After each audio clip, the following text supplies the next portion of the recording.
অবৈধ অনুপ্রবেশের অভিযোগে ভারতের চেন্নাইয়ের সেন্ট্রাল জেলে আটক বাংলাদেশিদের মুক্তির দাবিতে বাংলাদেশের জাতীয় প্রেস ক্লাবের সামনে মানব শৃঙ্খল। চেন্নাই সেন্ট্রাল জেল অবৈধ অনুপ্রবেশের অভিযোগে আটক বাংলাদেশিদের মুক্তির দাবিতে ঢাকার জাতীয় প্রেস ক্লাবের সামনে মানব শৃঙ্খল করেছেন ভুক্তভোগী পরিবারের সদস্যরা।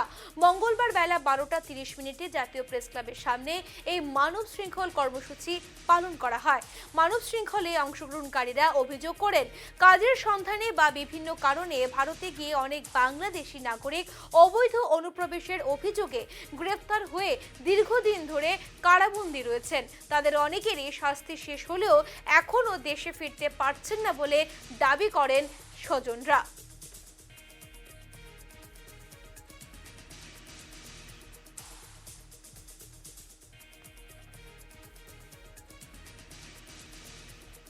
বাংলাদেশ থেকে আমাদের প্রতিনিধি জাহাঙ্গীরের প্রতিবেদন রয়েছে, তা দেখে নিচ্ছে।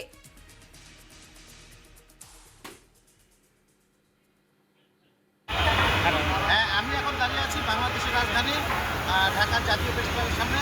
এখানে বাংলাদেশের বিভিন্ন প্রান্ত থেকে কিছু ভুক্তভোগী মানুষ এসেছে। তাদের দাবি ভারতের চেন্নাইয়ের সেন্ট্রাল জেলে তাদের পরিবারের সদস্যরা কর্মের সন্ধানে ওখানে গিয়েছিল এবং ওখানকার জেলখানায় তারা আটক রয়েছে এবং তাদের বিষয়ে তারা তাদের মুক্তির দাবি নিয়ে তারা এখানে দাঁড়িয়েছে। আমি এখন তাদের সাথে কথা বলবো আসলে মূল বিষয়টা কী এবং তাদের ফিরিয়ে আনার ব্যাপারে সরকারের পক্ষ থেকে আপনারা কোনো প্রতিশ্রুতি পেয়েছেন কিনা এ বিষয়ে কিছু বলবেন? আমার হাজব্যান্ড ওখানে আজকে 2.5 বছর ধরে যেহেতু জেলে আছে, কিন্তু ওনারা ছাড়তেছে না। বলতেছে এখান থেকে সরকারের আবেদন দেওয়ার পরে তারপরে এখানে ছাড়বো। আমরা এখানে অনেক লোক আসছি, দেখা যায় মানে ওরা অনেক বিপদে আছে, অনেক বিপদে আছে। আমার একটা বাচ্চা উনি অনেক অসুস্থ, হার্টের সমস্যা, কিন্তু আমি চিকিৎসা করাইতে পারতেছি না আমার হাজব্যান্ডের জন্য। এখানে আরও সমস্যা আছে। আমার বাচ্চা অনেক অসুস্থ আছে, আমার বাচ্চা চিকিৎসা করতে পারতেছি না, খাওয়ার টাকা নেই, আমার হাজব্যান্ডকে ছাড়াই না। আমার সরকারের কাছে আবেদন, আমাদের সরকারের কাছে হাত জোড় করে আবেদন জানাচ্ছি, এখান থেকে ওনারা নোটিশ দেবে। বলেন কি সমস্যা? আমার আবেদন আমাদের সরকারের কাছে আবেদন জানি, যত মানুষ যারা ইন্ডিয়া বিপদে পড়ে রয়েছে, আমার স্বামী বিপদে পড়েছে, আমার স্বামীর মতন আরও অনেক ভাই ব্রাদার বিপদে পড়ে রয়েছে। আমার স্বামী আজকে 2 বছর ধরে, ঠিক আছে, আমার 2টা বাচ্চা নিয়ে আমার যত খুব কষ্ট হয়েছে। সরকারের কাছে একটা আবেদন দিন, যত তাড়াতাড়ি পারে, ঠিক আছে, আমাদের দেশের জন্য তাকে ফিরে যায়। আর ওখানকার জজ বলছে যে তোমাদের সরকার যদি চায় দেশে পাঠায়, ঠিক আছে, 2 বছর ধরে কোনো সাজা নাই, কোনো কিছু নাই, নিরপায় তারা কি বলেন? করতেছে, জেল খাটতেছে। হ্যাঁ বলেন।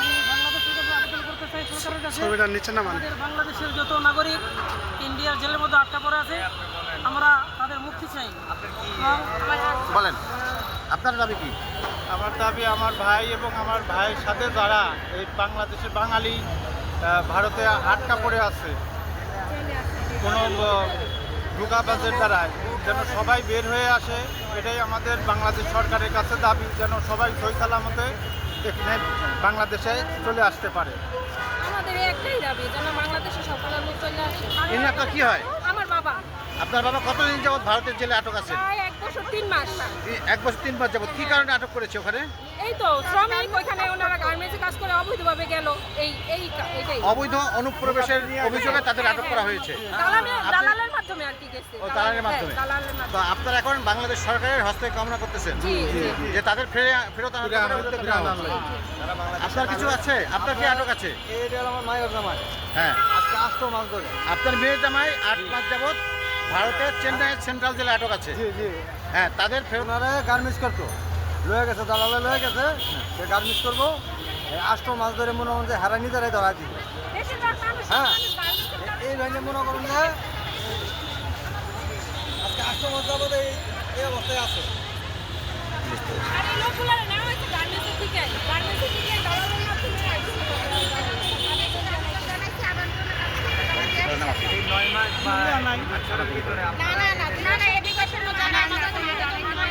হ্যাঁ, আমরা এতক্ষণ ভুক্তভোগীদের কথা শুনলাম। তারা অবিলম্বে তাদের যেসব স্বজন অনুপ্রবেশের অভিযোগে ভারতের চেন্নাই সেন্ট্রাল জেলে আটক রয়েছেন তাদের ফেরত আনার ব্যাপারে বাংলাদেশ সরকারের উদ্যোগ গ্রহণের আহ্বান জানিয়েছেন। এই জন্য তারা এই মানববন্ধনে দাঁড়িয়েছেন।